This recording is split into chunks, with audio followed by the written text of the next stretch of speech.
Assalamualaikum warahmatullahi wabarakatuh. Pada kesempatan kali ini kami akan memperkenalkan Taman Baca Masyarakat Hasan Basri yang beralamat di Desa Sungai Sarik, Kecamatan Kampar Kiri, Kabupaten Kampar, Provinsi Riau. Mengenal Taman Baca Masyarakat Hasan Basri. Presentasi ini akan menjelaskan sejarah singkat terbentuknya Taman Baca Masyarakat Hasan Basri, kemudian filosofi logo dan buku-buku koleksi yang tersedia dalam bentuk buku fisik dan buku elektronik. 1. Sejarah singkat Taman Baca Masyarakat Hasan Basri. Terbentuknya Taman Baca Masyarakat (TBM) Hasan Basri tidak terlepas dari keteladanan yang melekat pada diri almarhum Hasan Basri. Beliau merupakan seorang yang sangat cinta ilmu pengetahuan yang terlihat pada aktivitas kesehariannya. Khususnya pada waktu senggang, beliau terlihat sibuk menulis. Bahkan catatan-catatan beliau tidak hanya ditulis di buku tulis, tapi juga ditorehkan pada embalase, kemasan, kotak pembungkus produk. Ibaratkan dua sisi mata uang, kebiasaan menulis terkait erat dengan kegemaran terhadap buku-buku bacaan. Hingga kini koleksi buku beliau masih terawat dengan baik sehingga bisa dibaca oleh anak cucunya.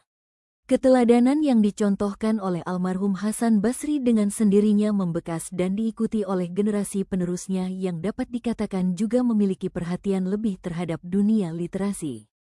Sedikit demi sedikit lama-lama menjadi tumpukan koleksi. Demikianlah berlangsung dalam waktu bertahun sehingga berbagai genre buku bisa dikumpulkan secara mandiri. Secara langsung ataupun tidak, tahapan perkembangan usia turut mengklasifikasi buku yang dimiliki.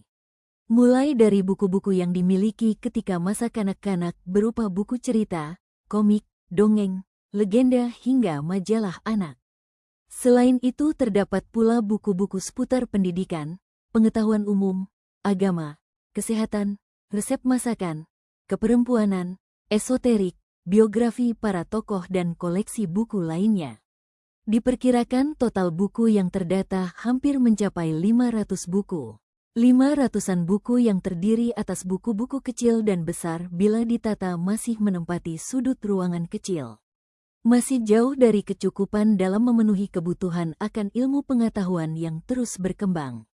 Bahkan belum mencapai standar minimal sebagaimana tertuang dalam PERPERNASRI nomor 7 tahun 2022 yang menyebutkan jumlah koleksi paling sedikit 1000 judul.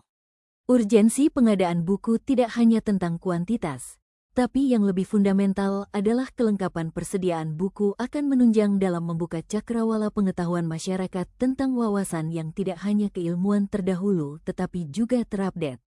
Menghadapi kondisi yang ada, kerjasama dan dukungan dari berbagai pihak menjadi keharusan dalam menciptakan masyarakat yang literat, berdaya dan berbudaya.